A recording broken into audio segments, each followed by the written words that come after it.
Well, after spending most of this Friday hovering around the flat line, the major averages showed a little life in the final hour, halting a two-day losing streak, with stocks swinging to the upside. But today's gains weren't enough to save the markets from a losing week overall. Here's how Wall Street ended today's session. The Dow up 44, NASDAQ higher by 21, and the S&P added 7. Biggest gainer in the Dow today?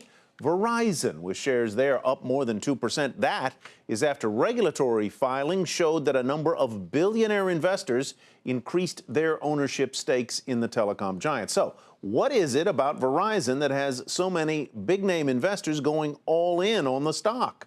Dominic Chu has more.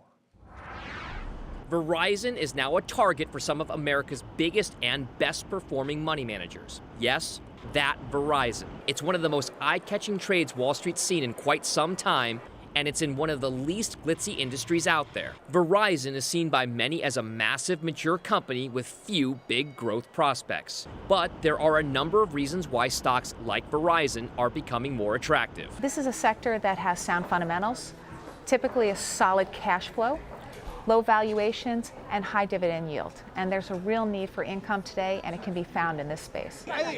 That may be what's grabbing Warren Buffett's attention. In the latest round of quarterly regulatory disclosures, Buffett's Berkshire Hathaway reported a brand new stake of 11 million shares in Verizon. That's worth over $500 million at current market prices. But he's not the only one. Hedge fund heavyweights like John Paulson of Paulson & Company, as well as Dan Loeb of Third Point, are also adding larger stakes. Paulson bought 8.7 million shares of the company, and Loeb bought 3.5 million shares.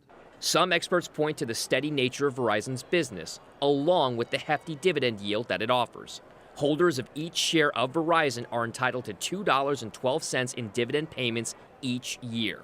That translates into over 4% return just on the dividend alone. Dividend-paying stocks are the sweet spot, and amongst those are some really good telecom names that offer what baby boomers need today, which is income in retirement as well as capital appreciation. Of course, there's always a risk that the stock can go down.